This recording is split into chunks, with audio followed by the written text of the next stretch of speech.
став директором школи управління Українського католицького університету. Ми в межах факультету суспільних наук долучилися до організації цієї події. Сподіваюся, що сьогодні буде досить корисною, цікавою. Я заохочую вас брати участь у дискусії. Let me speak to English. Dear Professor, thank you that you come to us, and I would like to introduce our moderator for our today's discussion, Roman Nazarenko. Thank you, and it's a pleasure to be here with Professor Casanova and Professor.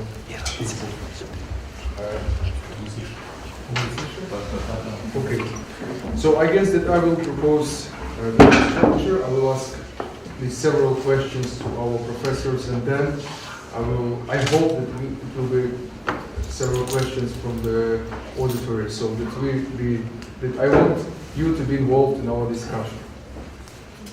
So, dear professors, the first question for you: democracy and liberalism.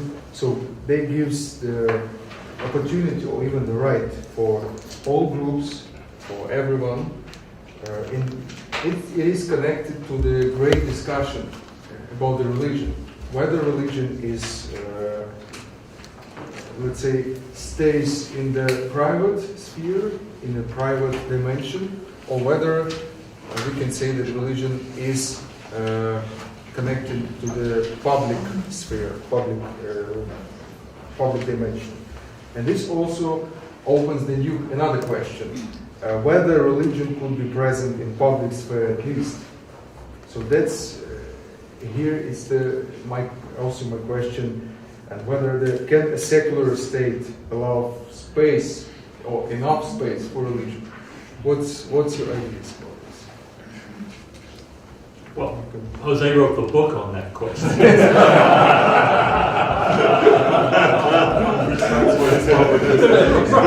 Good answer.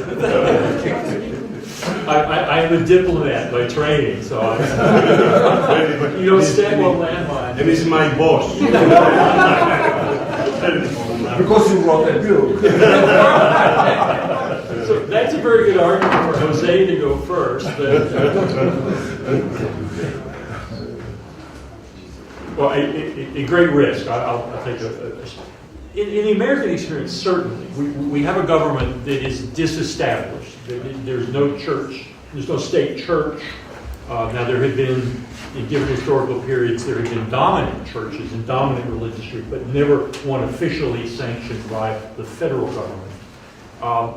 And as a result of that, we have a robust, wild, decentralized, feral public square where religion, there's no set script for how religion interacts in the public.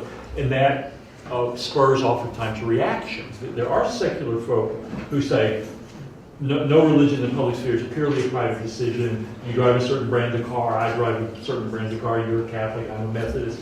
But that's really a fairy tale, I think, in the American experience. And now, in terms of what does religious freedom mean in this pluralistic environment, that's still very much a contested subject. Most Americans will say, I believe in religious freedom. Well, what does that mean pragmatically and practically? It's very contested, and we have liberal views, we have conservative views, we have centrist views of that. And that's what makes America so interesting, but also so frustrating, that whatever modus vivendi is negotiated today may evaporate a year from now. Currently in our presidential politics, we have an administration now that views public religion very differently than the Obama administration did when I worked in our diplomatic apparatus. So I would say at its best, America's an experiment trying to find out what is the answer to that question. We will never come, I think, to a constitutional settlement of that question. So that's what makes America, I think, both intriguing and interesting, but simultaneously frustrating. Let me just say one more thing, and then I'll shut up. I mean, historically, America has been dominated by various Protestant denominations. I think we're clearly in a period now where the hegemony of American Protestantism is in radical decline. That's a sociological fact. I think the other sociological dynamic, which is very interesting, is the fastest growing group of religious affiliation is the none of the above. People, particularly my children's generation, who are not officially, now that's not to say they aren't religious in some form, so even the definition of what constitutes religion is more up for grabs now in the American context probably than any time, certainly in my lifetime. So that's kind of a quick and dirty tour through what is a very complicated scenario. I think internationally, I'm giving a lecture in Kiev where I'm trying to look at 3 case studies of bad American outcomes in terms of religious freedom in a pluralistic environment. Perhaps the most educated we do of other countries is sometimes don't be like us. As Americans many times say, be like us. Well, this is a case where maybe the best wisdom we have to offer is learn from our mistakes. And I'm happy to talk more about that. So. Yeah, I think it's very important. Your question about liberalism and democracy, very important to distinguish precisely 2 types of liberalism and democracy. The European was based on the assumption of a process of secularization, where religion, as I argued, is not only declines, but also becomes private and basically irrelevant. Also because of the myth of the religious wars in the formation of the European political consciousness. That precisely religion is very dangerous in the political sphere. That's why the state needs to privatize religion and to control it. So this is part of the stories that Europeans have told about themselves. Certainly it was the way in which the Enlightenment constructed the theory of religion, which is very different from the United States. As Tocqueville saw when he came to the United States, he said religion, despite having no affairs of government, is the most political, or is the most important of their political institutions. So it's not part of the government, and yet is a very public religion. It's part of the public sphere, and it was always for good and for bad, precisely. Because exactly it doesn't mean, today the liberal argument is against the secularists, who argue that there's something special about religion, therefore has to be kept, the religious arguments have to be kept out of the public sphere, because they are non-rational arguments, therefore non-negotiable, and only secular arguments should be allowed in the public sphere. This argument that was repeated until not very recently, even Habermas could have used this argument 10 years or 15 years ago, then even those people have changed their mind, hopefully partly because of arguments I made. There is no reason, neither on normative grounds nor empirical grounds, to say that religion is and needs to be a private affair. That they realize that you cannot discriminate against religious citizens. And this, of course, the notion, once religion becomes a republican religion, a democratic religion, because the argument is, in Europe you have ecclesiastical institutions with great power. American religions were simply republican groups of civil society. So therefore you cannot discriminate against some citizens because they are religious. And once, if you wish, the Catholic Church, of course, once the Catholic Church itself accepts the freedom of conscience, and that each individual has the right to use her conscience also in the public sphere, then there is no argument to exclude Catholics from the public sphere. So it is a combination of rethinking. First, because empirically we've seen it. Religion has come back to the public sphere, has become a public issue, even in countries where you don't see religious revival. There is no much revival of religion in Western Europe, but you cannot get, religion is always now a very contested issue in the public sphere. But now the next question is, how and which kind of religion? And then it's not a question of the state, because even if there is a secular state. Again, there are 2 models of secular state. One that precisely begins with a theory of religion. Religion is bad, therefore has to be controlled, has to be kept in its place, the argument of laicity. The other argument is the one of the American state that says, no, we both, no religion is privileged by us to be closer to us, to the state, but also we give total free exercise of religion for everybody. So the function then of the secular state is precisely to protect the quality of all its citizens, particularly minorities. Because again, as Tocqueville saw, the real threat is not religion, is a threat not because it is religion, but because the tyranny of the majority. This is the majority that wants to impose its way upon others. But this is no different from any tyranny of the majority that basically Tocqueville argued. So it's not, the important thing is it's not in religion itself. There's nothing in religion that makes it. But of course, religion then, those vices or these problems that we have in democracy, in the public sphere, when you add aspects of religion, they made it more complicated. And we can get into the issue of how to revitalize, which role religion can have in the public sphere, a positive rather than negative role. And in this meaning, the secularization for religion is the negative process as usually present, or whether this might create new opportunities for religion. I mean, very briefly, and I let Sean also answer. You know, the great American German sociologist of religion, Peter Berger, who had been the great theories of secularization, and that was convinced that precisely religion was going to decline. And then he went the other way around and he thought of the desecularization of the world. And then finally he corrected himself and said, not really, the issue is not secularization, the issue is really pluralism.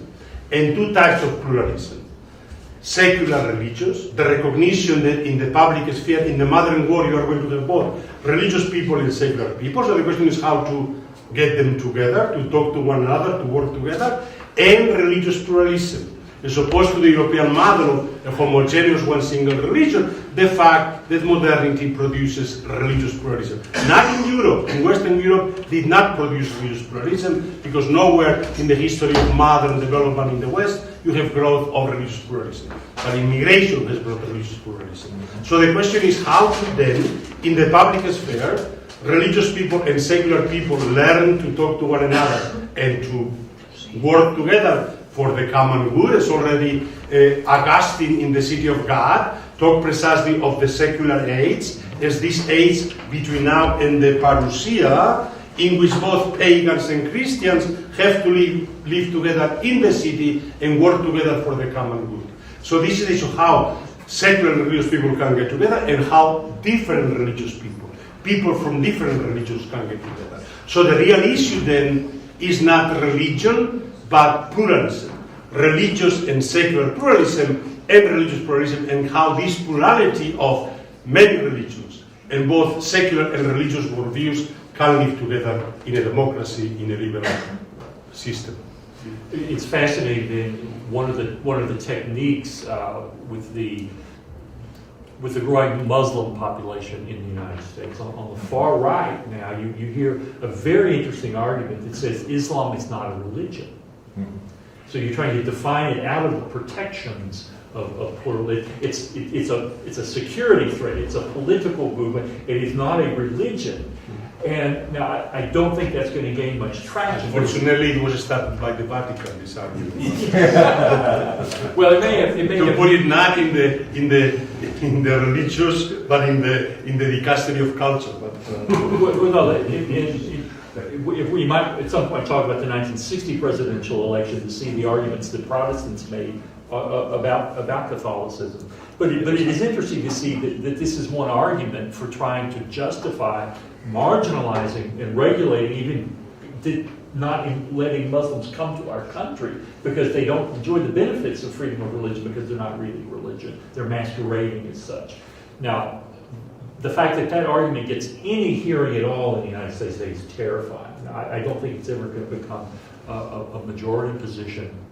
But I want to pick up on one of the things you said. The struggle then, I think, comes from small minority religions. How do they claim the legal rights that come to them in the name of freedom of religion? And you see Jews went on a similar path, Catholics went on a similar path, Muslims. Now the argument is, are Muslims going to follow a similar sort of a path towards mainstreaming or assimilation or integration, whatever term you pick? That's going to be very interesting to watch. And among Muslim intellectuals today, you get different theories in America about, well, what is our path to enjoying the full range of religious freedom rights? I think it's too early to tell where that's going because we're in a period of backlash from the current political administration, but also simply people on the street. I think that's the big test today for American pluralism, is how are we going to allow and empower, and how are Muslims going to claim the constitutional power that is there for the claiming, and what does that look like pragmatically over, say, the next 3 or 4 decades? I think this is the great struggle for religious freedom in America today. We have many advocates, Christian advocates for religious freedom, but who are very, very troubled by the presence of Muslims in our country. So there's a real tension in the minds of some of the more conservative Christian folk in particular in the U.S. that they have benefited from American religious freedom, but they're sometimes quite hesitant to share that right to minority communities, particularly Muslims. When I was in the Obama administration, we had hundreds of Muslims working at senior levels in the government. This was the first time in American history. Many of those Muslims have left the government now in this administration because they've experienced overt hostility.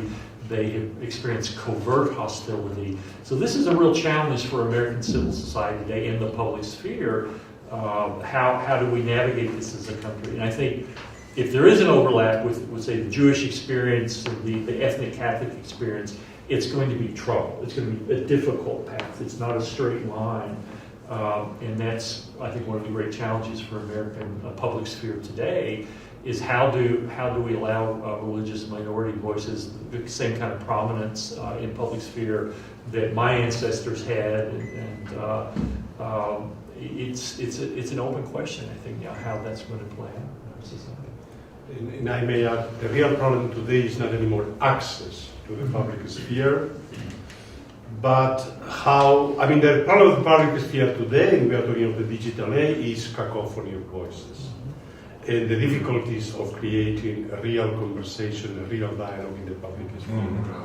Both its political polarization, but not only political, civil polarization, moral polarization. And so the real issue today is not access or not access, but how to talk to one another and how to work together in the public sphere. And this, the secular people are not better or worse than the religious. Yeah. This is not a particular problem of religious people today or secular. This is a problem of our liberal democracies today in general. That's right. So, and obviously I don't say that it is, I wouldn't blame the digital age for it, but the digital age obviously has made it even more drastic. The other issue is that while we have come to accept as a principle religious pluralism, very few people today argue that there should be only one religion. True, the others are false. Very few people today argue this publicly. The real problem today is moral pluralism. Our real divisions are over morality, not over religion. I've always argued that if you go through the way in which religion was disestablished, or Protestant religion was disestablished in America, it went through 3 disestablishments. The first one was the establishment of the state church, so that you have denominationalism, all religions are equal, so religious pluralism is the result of the first disestablishment. Very little secular ideologies, competition, the public sphere of civil society was dominated by religious discourse.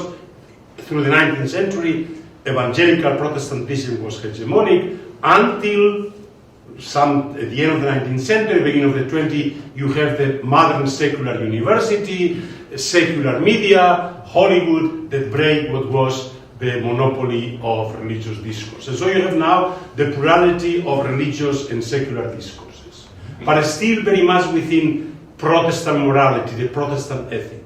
It was the 60s, the gender revolution, the revolution of moral pluralism, that really we are still struggling. We thought that societies cannot live with religious pluralism. This was why you needed a Leviathan, a confessional state to impose a religion. We've learned that there is no problem, that people can live within a democracy with competing religions. The question is, can we have a real working democracy when we are so polarized over moral issues? And this is the task, and this is the test we have our modern societies, how to deal with these different conceptions of what the good moral life is.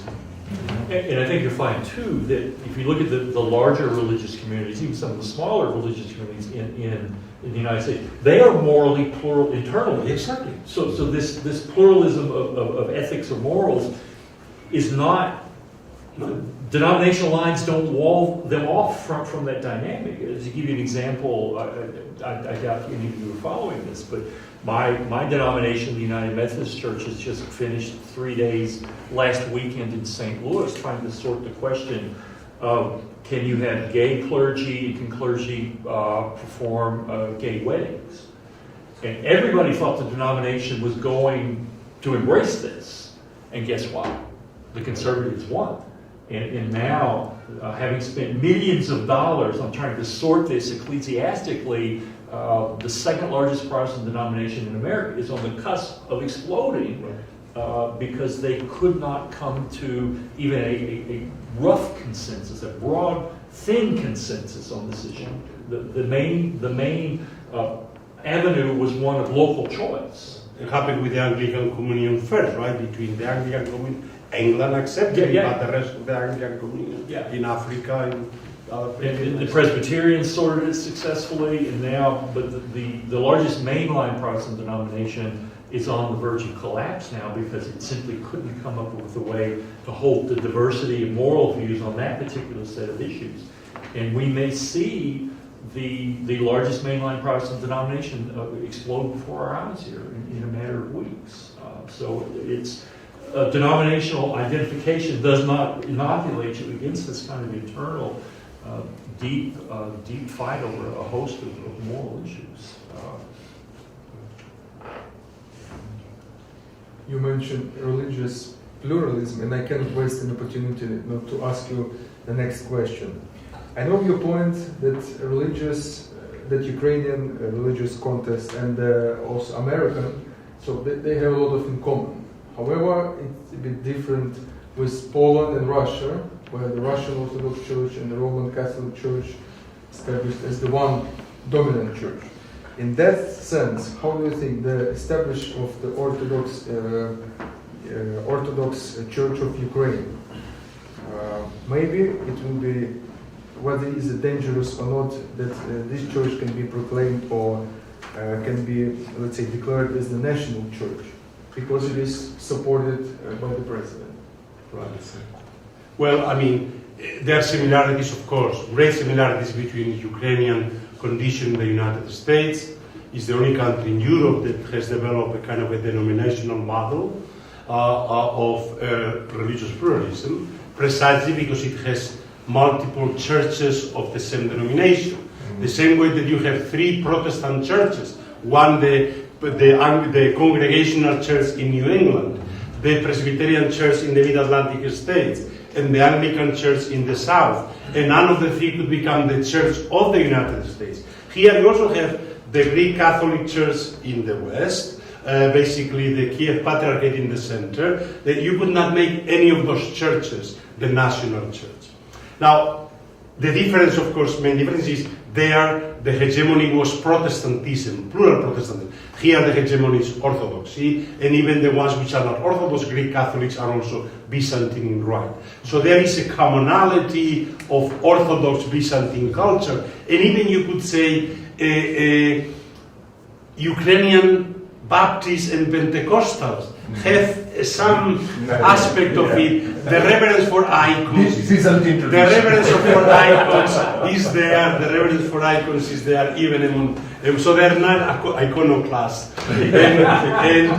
So, but then the question is, obviously, the worst thing for Ukraine is if Ukraine follows the Russian model and distinguishes between religions. And this was very bad when the parliament and the president tell the Ukrainian Orthodox that want to be loyal to the Moscow Patriarchate, you should call yourself Russian Orthodox, not Ukrainian Orthodox. No, they are Ukrainian Orthodox and they want to call themselves Russian Orthodox. This is a principle of denominationalism. Each religion gives itself a name and is recognized by others by this name. This is fundamental. Not the state gives names to religions or imposes how to register themselves.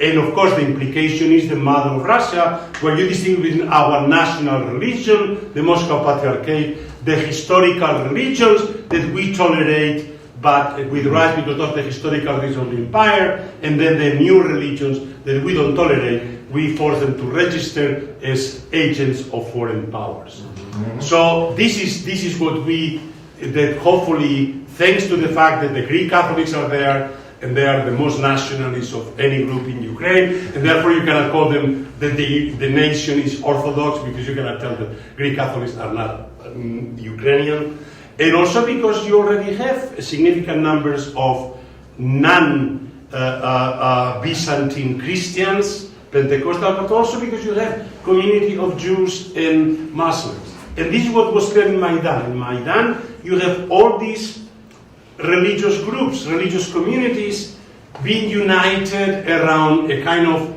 Ukrainian civil religion. Again, the same thing. There is a civil religion which is none of the religions, the communities, but all religious communities accept this common civil religion. And I think that in this respect there is also a model there. And for me, the really important thing is that the Moscow Patriarchate, the last surveys we have is that 15%, almost 15% of Ukrainians claim still affiliation with the Moscow Patriarchate. I assume this is the core group. It will remain probably between 10 and 12%. And of course, the task of the Ukrainian nation is to welcome them as Ukrainians with a different religious identity. Not identity because theologically are the same. Of course, here the geopolitical aspect. Insofar as the Moscow Patriarchate is linked to the imperial Russian state, and therefore the relations and claims monopoly over this territory, canonical monopoly over Ukraine, then of course this cannot be accepted. And this is what Thomas basically did. Made possible for the other Orthodox churches in Ukraine to claim they are also canonical Orthodox churches. Not the churches have canonical monopoly, but the people have the right of religious freedom and to practice their own religions. So let's hope that the Ukrainian state does not really force a process of nationalization of one Orthodox church. That actually it is not going to happen, or it can happen only with a lot of conflicts and the end of democracy, really, the end of democracy. No, I think that's very important insight. I think if there's an analogy, it's not really analogous, but I want to talk about it in a moment, when the Protestant hegemony in the United States was threatened in the 20th century, and that was in the late 1950s, when John Kennedy, the Catholic senator, was talking about running for president. And there was an astonishing reaction among liberal Protestants as well as conservative Protestants.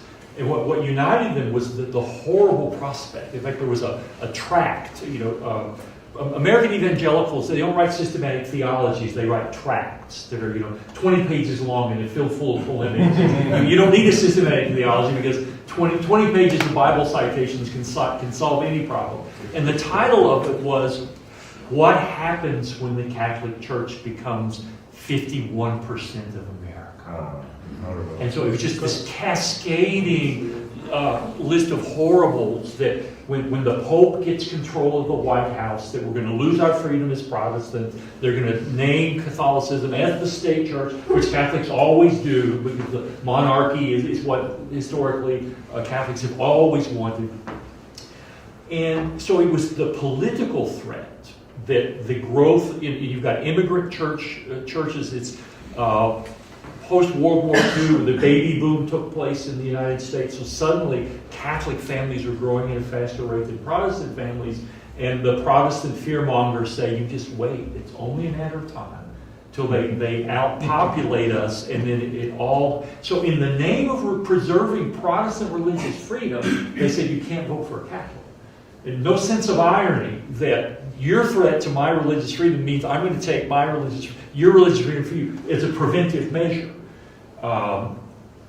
So part of this is a political power dynamic that comes from pluralism is threatening to some groups, I would argue. So if you've got a dominant religious tradition in a democratic polity, they're not, sometimes they have a paranoid view of the future. And if they see religious minorities gaining in population, they can do very undemocratic things, very anti-pluralistic things. And I agree with you, Jose, it would be tragic. And again, I'm an amateur with respect to Ukraine politics. I claim no competency. But when I came here in 2015, I saw the pluralism that you allude to, which was unparalleled in any other country I traveled to while I was at the State Department. And who knew? I learned that this was the case. And to me, it would be tragic if the alleged threat of religious pluralism here sparks a reaction by dominant groups to tamp that down, because there are public sphere, there are public moral, there are public political benefits to the pluralism. There are theological reasons for not wanting a state church in any context. And I would argue that the benefits of pluralism outweigh the threats, the alleged, the perceived threats or the real threats there. But I do think dominant religious groups in democratic public spheres are not immune to being seduced by future threats, slippery slope arguments that say, just you wait, the trouble is coming because there are going to be too many Muslims in a few years, and that kind of thing. So how do we theologically but also politically celebrate that the pluralistic path is a better thing than the state church path? Now, I realize in an Orthodox-shaped world, that discussion is different than in American polity, where it's been a Protestant hegemony that is evaporating. But I think the power dynamic there in the liberal democracy allows people then to flip from being pluralist to being populist, if you will. And that's what worries me about the global moment now, that the populist reaction says pluralism is a threat to you or a threat to me, because it brings instability. And of course we have here the great authority on religious pluralism, ecumenism in Ukraine, and I've been plagiarizing Marinovich for 20 years almost, saying that really the ecumenical task of Ukraine is not bring unity to the churches, but the three Romes to learn to live together in Ukraine. If they do that, if the three Romes learn to live together in Ukraine, then this is a great contribution to Christian ecumenism. So, Amen. I guess now we have opportunity to ask questions.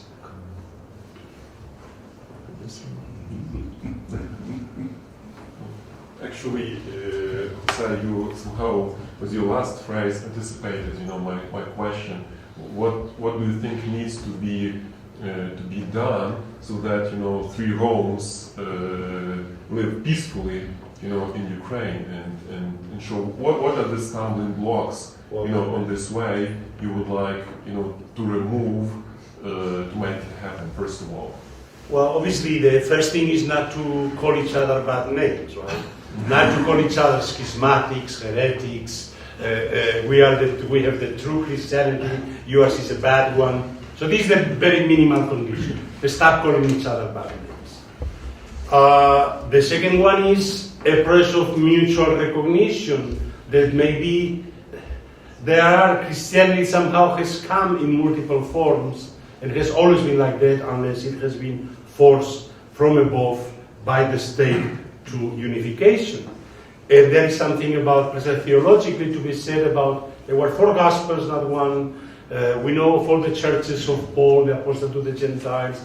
We know, and it was only the emperor that tried to unify it. Of course, we aim for unity in the eschatological hope, but recognition of the other, of the rights of the other, to be the other, is of course the fundamental principle in any dialogue. So, and of course, I was so gratified when I saw the way in which the heads of the Metropolitan of Kiev, or Rus, that's the way a patriarch of the Greco Catholic Church calls himself, and the Metropolitan of Kiev and all Rus of the new Church Epiphany, they were talking with one another, to one another, as friends, recognizing each other, their Christian leadership. And this was very, very, very illuminating of the possibility. it will be a while until this happens at the level. I mean, so if Orthodox stop seeing the unities as a threat, it's not unitism, it's not simply a different, another richness of the Christian tradition that emerges here. And if especially the two Orthodox churches, because now the real task is for the two Orthodox churches to recognize each other within Ukraine. This the other Orthodoxy, Greek Catholicism, thanks to people, has already been going on for a while. But it is the two Orthodox churches to recognize each other. It's not a question of canonical territorial rights, but simply of history has created these circumstances. We know it's linked to mother state formation with imperialism, and we have to understand all these processes. But also it's important also to go, not to respond to imperialism with nationalist exclusion. So the question is how to precisely come to terms with this with the past. We have to recognize the truth, we have to recognize and call the things as they are, but also look towards the future, towards reconciliation, towards simply the possibility of living together, both as citizens, civic friends, and as Christian brothers and sisters, right? If I may only just to add one remark, so you might remember that Patriarch Shevchuk, he kind of proposed a very interesting formula or model. He started speaking about unity in action, not unity in institution. So in Ukraine it's jednanie, not jedność, but jednanie. Somehow, but it's the recognition of each other. We can work together first, and then there was somebody who would be please. My question is about the differences between second and third Rome, basically, because it seems that it's not only the conflict about who has the territorial power on the Ukrainian, within the Ukrainian borders, whether it shall be Russian Patriarchate or Constantinople Patriarchate. Now it seems like we have some shift within the Orthodoxy as such, that especially this council which ecumenical patriarch called in Kritos, and which was not basically attended by the Russian and some other Orthodox churches. Do you think we can say that there are some processes within Orthodoxy that one part is kind of more open to the dialogue and to ecumenism and movements towards the West, and another one is more on this old path of the Third Rome and nationalism, etc. Do you think the Second Rome can be more open now to the uniats and to the West than it was earlier? Yes. Well, I mean the Constantinople. You've been visiting Bartholomew. You've been basically visiting all of them. What I don't want to lose is the theological dimension. Yeah, exactly. Okay, that what disturbs me is if this question gets reduced to the geopolitical, and I'm not accusing anybody of doing that, but to me the heart of the Christian gospel is not how do I love my neighbor and my friend, but how do I love the person who says I'm his enemy. I mean that, and it's such a tragic part of Christian history that we lose it. You know, the gospel calls us to love God with all our being, to love our neighbor as ourselves, and to love our enemy. And we don't have that Trinitarian love formulation in our theology. Many times it's I will love God, I will love my neighbor, but don't get me started on that guy. Right? And to me, what Jose is saying, there's a theological response here that all of the parties have to, I think, hold themselves to this question. What does love of God, love of neighbor, and love of enemy demand of me and my church? It would be so easy to walk away from that third question. So if you label the other guy as your enemy, you're in trouble already. But we tend to develop amnesia as Christians, no matter which denomination you're a part of. But precisely, to me, that is the heart of the gospel. If you love God, that's easy. You love your neighbor, that's easy to do. It's how do I love the person who hates me? And we let ourselves off the hook on that question so often. So to me, the question is, how do you institutionally, given say the three different Orthodox parties, what does love of enemy demand of each of those parties? Now, I have no pragmatic formula. I don't know what that means, but I think we flee the question too quickly. We let ourselves off the hook. Well, they deserve to be kicked to the curb. They don't deserve our connectivity. They don't deserve our brotherhood and fellowship. And that's what troubles me here. And I see in the American experience, too often American denominations have quickly drawn a line in the sand and said, we're on the correct side and you're on the bad side, and we're not going to talk to you anymore. And that leads to, ironically, more division. The church, the sect I was born into, was started as a unity movement on the frontier of the western frontier of America in the early 19th century. It spurred three different denominations, ironically. It was there to unite all the denominations. It ended up creating more because the other were the enemy. And so I think that's part of the ecclesiastical theological question. And now, if you're a Greek Catholic here, what does it mean to be not just an observer of these dynamics, but how do you model engaging with the varieties? I would want to add to the third Rome, what about Azusa? You know, you've got Pentecostals, and they don't make any claims to being a fourth Rome. They come from a crazy town in Southern California, so that you do have groups here, exactly. So you need to have even a more expansive view. The three Romes are complex enough, I get that. But what do you do with other religious groups here that go back to Jerusalem, or they go to Azusa, or to Krem, or to Krem? Exactly. The Muslim Tatars, right? Yeah, exactly. So I think from a theological Christian perspective, for me, the question, it's a question, it's not an but if I may, because I think that it's a fair question. And obviously, we know that there has been a geopolitical fight over primacy within Orthodoxy. That Moscow wanted to take this primacy away from the ecumenical patriarch, and this was the plan of the ecumenical synod to a certain extent. But the war in Donetsk and Crimea made it very difficult for Russia to take this role. And then there was the attempt they did to precisely divide the Orthodox world with the Tomos, and asking the Orthodox churches, if you side with us against the Patriarch, we are declaring the ecumenical Patriarch schismatic. And the rest of the Orthodox churches said, no, we are in communion with both. We're in communion with you, Third Rome, and we're in communion with you, Second Rome.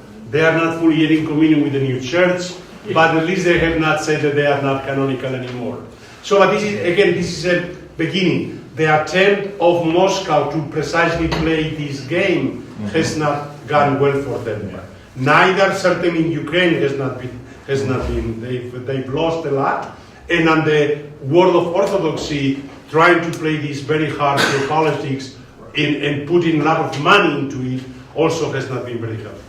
But is it only the geopolitical game, in your opinion, or there is something deeper in this? Like this, the synod in Kritos in 2016, where the Russians didn't participate. It was like the theme of this Kritos synod was to discuss the church, the limits of the church, etc. It seems they do have really theological differences now. Well, let's call them ecclesiological. Not theological, but ecclesiological. Right? So if I can add, I was in Crete for the Pan-Orthodox Synod, and I met with the Patriarch Bartholomew after it was over. And the reason we were concerned, it's not that the United States government had a favorite in that conversation, but one of the things I worried about was if the Ecumenical Patriarch had declared the Tomos much earlier, what was the Putin government's response going to be? And predicting Putin's behavior for breakfast tomorrow is an outlandish thing, much less what would he do. And I was truly worried that I had contacts in the wider Orthodox world. People did not know the answer to that question. And so we certainly did not want to see another incursion or invasion of Ukraine is a negative response. But I asked him, and again, this may have reflected my undiplomatic impulses at the time. I said, basically, I tried to get him, tell me, when are you going to do this? And he smiled, sort of held up his hand like, in due time, in due time. But what he said was very interesting. The scaton is coming. That's right. I was trying to nudge it, but he answered theologically. He did not answer geopolitically. Now, again, I don't want to overinterpret that because sometimes words are cheap. He said, I want to do what's best, either in terms of granting the Tomos or its timing, in terms of the impact on the unity of the church. Mm-hmm. So he wasn't saying, I'm taking real estate, or I want power. And I believe him. You know, when a patriarch tells you that it's not best. But he was man enough in Moscow that he was happy to take some real estate away from Moscow. I grant the point. But the fact that he would say that his commitment to trying to preserve and grow unity would put a brake on any impulse to do so quickly. And I found that impressive. So I think there were theological dimensions to this. Ecclesiological very strong. I mean, this notion of territorial, canonical territory is a fundamental ecclesiological principle which is irreconcilable with modern human rights, with modern principles of religious freedom and so on. Right. So ultimately, it has to do with the direction of orthodoxy, world orthodoxy itself. So, yeah, it's some small comments exactly to this point. It's very good that you mentioned this theological perspective and this, I would say, Christian answer on geopolitical questions, because what we see now that is comeback geopolitics, especially in Russian rhetoric. All these ideas about Russian space, about Orthodox civilization, it's something which the Russians try to give alternative ideology to contemporary time and to build on this basis a new empire. And my answer is, in the West we have crisis of liberal democracy. Which answer can be on this geopolitical rhetoric and this ideological using of religion? Well, if I understand your question right, the way I would answer is I would rather, speaking in the American context, and I think I may believe this everywhere, but I'll own it up. I would rather be a country that struggles with the meaning of pluralism in all of its glory and all of its complexity, as opposed to living in a world where we have a populist crackdown on pluralism. The horrors that are attached to that are well documented in human history. The question of, can liberal democracy truly embrace a growing complexity of religious pluralism? That's an experiment that we don't have an answer to. I think the populist option is well documented. There will be winners, there will be losers, and the losers' lives will not be good in any kind of future populist domination. So if forced to make a choice today, I will side with liberal democracy and pluralism and the struggle for making that into the best reality. I will steadfastly reject the populist option because I think that is incredibly dangerous. That's where millions of people die. And I want no part of that. So I can't tell you clinically 20 years, 30 years, 40, 100 years from now, what is the state of liberal democracy and religious pluralism, but that's where I'm willing to invest my passion and my time politically and theologically, because that's an experiment that I think has possibilities for progress. The populist option, which I think is the only other option right now, terrifies me. And I mean, if I may add, obviously what it implies too is the role of Russia precisely in the crisis of liberal democracy throughout the European Union, right? Because it is the link of the Ruski Mir concept, which is a notion of the Russian space, which was meant simply as part of the Russian Empire and part of the Moscow Patriarchate, right? To add the political theology of being the defenders of Christian tradition against the liberal secular West, which then leads to the way in which they've been, somehow, there have been responses, positive responses to their attack on the European Union on the part of both.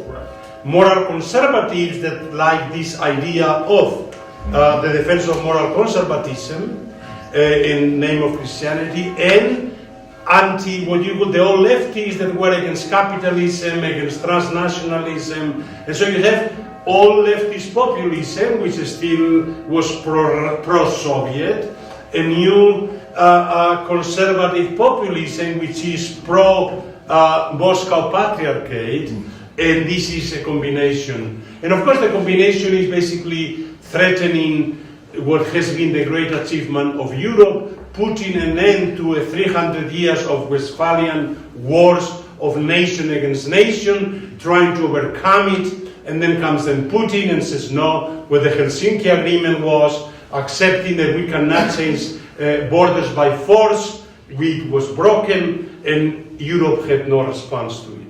And the attempt on the part of Russia to bring back balance of power politics into Europe, to undermine the notion of European Union, and to once again create in which countries have to choose each other against each other. And this, of course, what we wanted to avoid, right?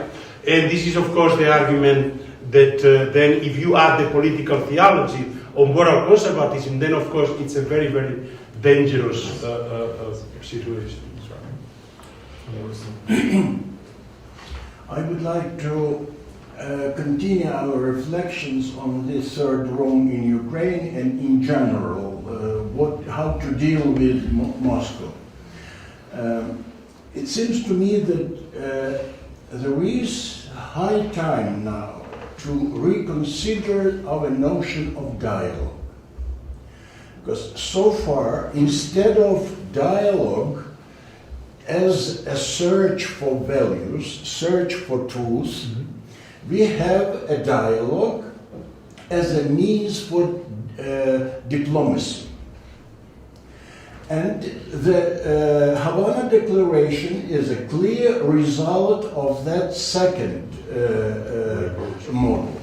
Because I may guess there is no everything being truth in that Havana Declaration. But it was signed. Why? Because in order to preserve the dialogue with Moscow, in order to have these diplomatic contacts, okay, let's turn the blind eye to what the Russians put down into this Havana Declaration.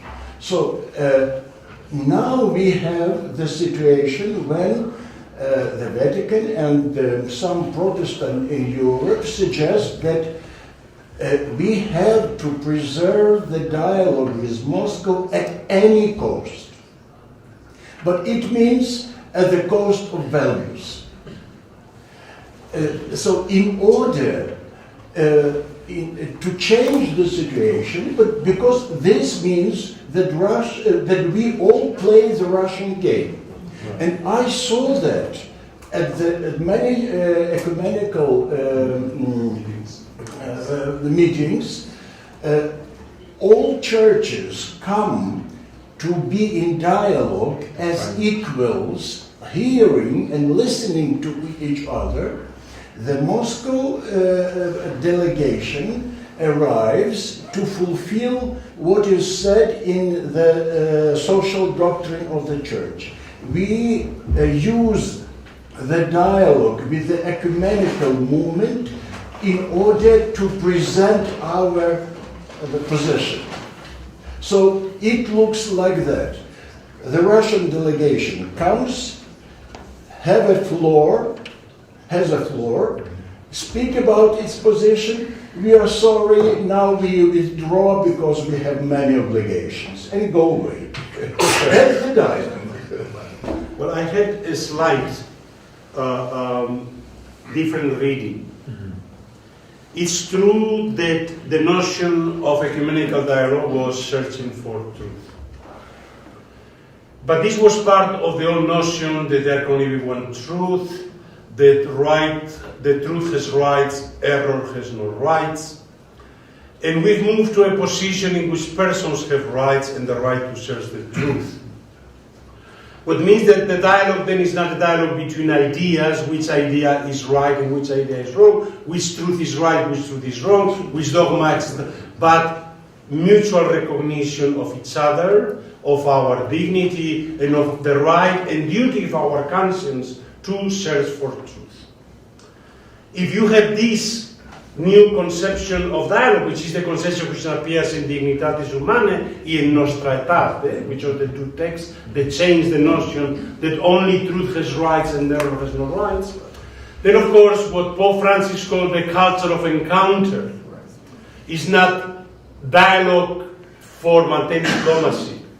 Of course, if then he signs text that he himself doesn't take seriously because these are not important, these texts. The important thing is that we met. Then, of course, this is a problem.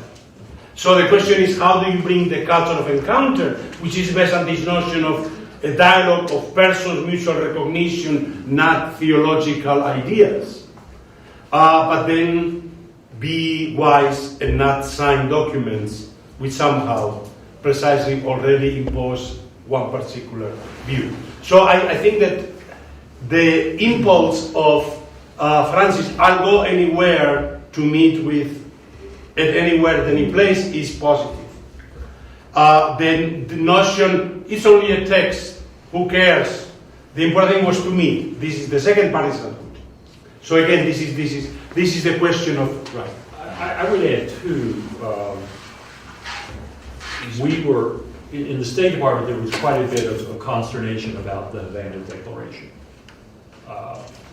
And I immediately started calling scholars that you and I both know and other interpreters of the Vatican. There is a more charitable interpretation. I'm not saying it's right, but there is a more charitable interpretation here.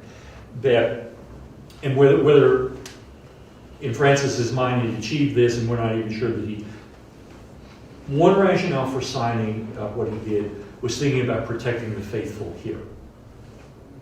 In other words, he knew there was great political pressure at that point. It was not clear where Putin was going to be going in terms of Russia's relationship with Ukraine. And I think one of the primary animating factors in maybe all Vatican diplomacy, but certainly in Francis's diplomacy, is protecting the faithful where they are a minority. Okay, so if you read it through that lens, you know sometimes diplomats come together and they sign the same treaty and they go home with 180-degree different interpretations of what they just signed back in Havana. And I think this may be a case of that, where in no way did Francis feel like he was capitulating to Russia in all of its sphere of influence, but I think he was saying, as a stopgap measure, this buys more time in Ukraine for my flock here. Now, is a low church and middle church Protestant, I do not see that, but I was educated by a former mentor of mine that's the way a lot of Catholic bishops in the United States interpreted the Havana Declaration, that this was not some affirmation of the primacy of Moscow as the second Rome, but in fact it was an affirmation of we have bought some political time to take pressure off of Catholics living in Ukraine. Now again, I offer that as a possible interpretation going forward. I don't think Francis wanted to precipitate more grief for anyone in Ukraine, but especially Catholics in Ukraine. Now, you may. I'm not sure I believe that interpretation, but that is one that certainly was given to me. At least as we know that the response of him to the Ukrainian bishops accusing him of having done that was, of course, let's get every Catholic parish in Europe to have one Sunday for Donetsk and for the victims and for the wars. So again, that is a complex question. But I have only one objection.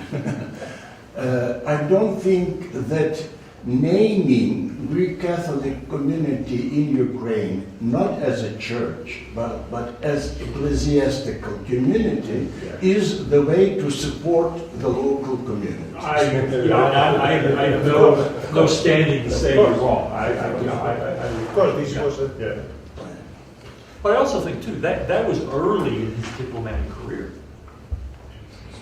Right? When was I mean, event? the context, it was 2 years ago. The context was also the No, negotiations. longer than that. I was in the State Department when the van was So it was 3 years ago then? at least. 3 years, when was La Habana?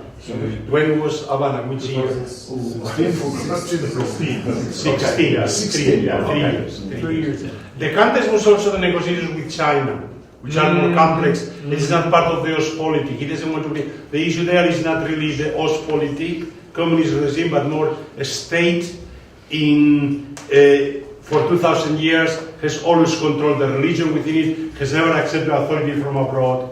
So when people said Francis capitulated on China, you could say, well, the Chinese state capitulated.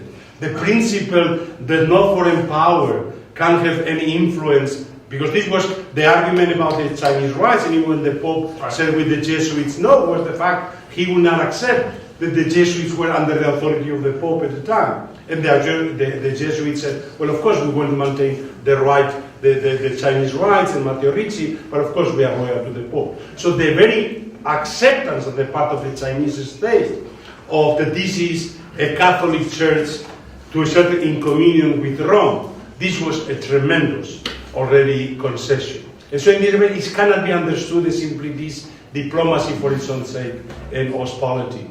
I mean, in the case of Francis, I would have to say he is a Franciscan Jesuit. And so he's both cunning and very much. And so from students. there is Questions? Yuri. Okay, I'd like to ask you a question about recent initiatives from the side of Patriarch of Ukraine Greek Catholic Church addressed to Epiphany that a kind of dialogue should be started in order to find the ways of getting closer. Can we not expect, in your opinion, that Ukraine can become like a model, like a laboratorium of looking for the process which would get closer Rome and Constantinople? And Ukraine is a laboratorium of all of this. Well, this was Sheptesky's dream, right? This was Sheptesky's Yes, that's a dream. This was the mission. This was the evangelical mission of the Ukrainian Catholic Church. What you think about this perspective, whether it is feasible, not feasible, because our initiative is one thing, and we can do something together between Ukrainian Greek Catholics and Ukrainian Orthodox, but it is like a vision of how to get closer Rome and Second Rome, and they are not under our control, unfortunately. I mean, here, if I may very quickly, obviously, First Rome and Second Rome have gone a long way towards that. They've been doing it. Already several popes have done it. It's not only Francis, it's already several popes have done it. And obviously, Ukrainian Orthodox relations to the Greek Catholics has also changed dramatically. It's not, I grew up, I didn't grow up, but my wife grew up in the Ukrainian diaspora, where even then Catholics and Orthodox didn't have good relations with one another in the diaspora. This, of course, is totally not understandable today and unthinkable. So again, I think that in this respect, we think Ukraine itself, the relations between Orthodox and Greek Catholics has changed dramatically. And of course, there is much to go. And as I said, especially if they don't call each other names and so on. So, May I ask a second? Maybe like an objection to what you mentioned with Francis, what he did with China and his recent visit to Arab Emirates. On the one hand, we can see this as a fundamental breakthrough. But on the other hand, is it not a kind of legitimation of those regimes in those countries that uses Pope Francis just to legitimize what they did? It's all of the above. I mean, I think there were mutual benefits between the Emiratis and the Vatican, and I think they both went home, well, actually the Emiratis were home, having achieved something for themselves. But this is, I want to defend diplomacy. That kind of diplomacy is not always a bad thing. When diplomacy is bad, when I go home getting everything I want and I've taken it out of your skin, okay? That's not diplomacy, that's domination. Good diplomacy provides plausible explanations on both sides of the table. Now, the Emiratis are not morally pure actors. Let's just leave it at that. Okay, I don't want to drill down into it. But again, there are 1 million Catholics in the UAE. How many? There are 10 million people in the country. 1 million I think only 3 million are native to the Emirates. It's an immigrant or migrant majority country. There are 1 million, and they're from Philippines and they're from India. Philippines and India. I think what was driving that diplomacy was trying to shore up the tolerance for Catholics. There's not religious freedom there, but there's a form of tolerance. I think it was it was pastoral. And of course a model then for other Muslim countries. Yes. We do not recognize the right of Catholics to be there. Yes. And so I think in his view, it's going to be almost impossible for the Emiratis to crack down on Catholics going forward after signing that document on human fraternity. So he bought something, he won something at the negotiating table that is, I think from his view, theologically, pastorally, ecclesiologically, very, very good for 1 million faithful. Okay, that's not something to sneer at. But the Emiratis can say, of all the countries he could come to and sign a document, he came to speak to us. So in the sort of Gulf country competition for who's the most influential country, they shoot near the top now in the world's eyes because they are where the Pope decided to come, not to Saudi, not to Turkey, not to the other options there. So And we must understand that La Habana for Pope also has a signification. It's the place where the part of the also peace process in Colombia, where he had been active, the role he had played in the diplomatic relations, or at least the rapprochement between the U.S. and Cuba under the. So there was a symbolic thing to choosing La Habana as the place. For the Russians, it was a recognition. This used to be our own colony, so we were back home. For the Pope as well, this is Latin America. This is where we have also played a role in working between Cuba and the United States, and also for the countries within Latin America. So there are always many, and I always tell my Ukrainian friends, understand. This is from the perspective, for the Ukrainian perspective, may look very bad. And yes, it's a much larger picture. So we have to try to see the whole picture and so how these aspects, And this Havana meeting was also good for Kirill. It was just before the Pan-Orthodox gathering where Moscow participated, and he could claim to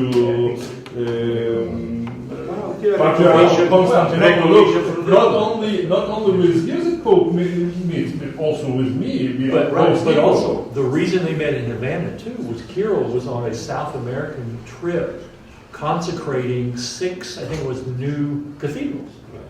Where he has no flock or people there, but they have built with Putin money large churches. And he just, I happen to be in the neighborhood, Francis, you're going to be near there too, so why don't we stop in Havana and talk? Yeah, of course. Yeah, it was brilliant. One question. I have The last question. one. Just, how do I put it? So I'm going to ask about the kind of the distinction that was drawn by Jose earlier about between moral versus the moral versus religious pluralism, and trying to situate Ukraine within that. Because in the American experience, the religions tried to coalesce with one another, but that ultimately became less an ecumenical project and more a moralistic project, that our dialogue became very much about ethics. How do you see Ukraine fitting into that? Because in Ukraine, very much there's a pretty well-shared common ethical culture, another kind of a secularization now coming in from the West. How should Ukraine kind of navigate those tensions between religious dialogue vis-a-vis moral dialogue? Should religious dialogue devolve to merely ethical dialogue, or how do they maintain a conversation between ethics and religion? I mean, this is a tough question in the sense that it's almost the question only begins now becoming a practical question, and how it's going to develop, we don't know. I've always claimed, in the context of orthodoxy, the Ukrainian orthodoxy has had the advantage of being really a frontier orthodoxy, was part of the Polish-Lithuanian Commonwealth, had to confront the Catholic Reformation, the Protestant Reformation, and it tried to have its own Reformation. And there is an element in which part of this culture, we know that with the incorporation of, I mean, this was the project of Mohyla, or the Mohyla Academy, of the Kiev Academy. We know that with the absorption of Ukraine to the Russia, much of this tradition was basically suppressed, and even it helped Prokopovich went to Petersburg and actually brought the tradition of the state controlling the church, because it was the model he had seen in Amsterdam, right? And so this is what the Protestants do. They are very modern, so let the Orthodox also do what the Protestants do. Let the state also eliminate the party. So, but even then, precisely because this pluralism, and even it's not a question of polarization between East and West. I don't think that Ukrainians per se, many of them wanted to have the Russians as enemies. It is a Russian action towards Ukraine that creates this condition. And so it is, there is a more opening to the West, which is both, it brings these debates, which are in the best more actual, but also it creates the possibility, because of the common traditions, to deal with them. So I don't know, I hope that and the Greek Catholic Church probably here has a particular role to play, of one in which, without focusing only on moral confessionalism, that those are the things that define us as Catholics. But those are important aspects of also morality, but then to go beyond it to issues of social justice, to issues of peacemaking, to issues of the gospel. Blessed be the poor, blessed be the peacemakers, blessed be the, so. I really want to add to that, and again, acknowledging my rank amateur status. My fear is that the trope of traditional values can colonize the Ukrainian conversation. And I think that's what's happening with Russian influence in the United States now. We're seeing, and we have a mutual academic friend, Christina Steckel, who's studying this, that the rhetoric of traditional values has just, really in recent years, been injected into Russian diplomacy around the world, and that's because it tickles the ears of fundamentalist Protestant Christians in the United States. Mm-hmm. So that's a move towards the moral, which is not really a discussion, it's an attempt to polarize and to dominate. So to me, that's the one diabolical option that Ukraine may be vulnerable to. Now, how vulnerable, I'm in no position to assess, but I would think that would be very dangerous. Yeah. Distinguishing that ethics versus value distinction to an extent, and clarifying those tensions.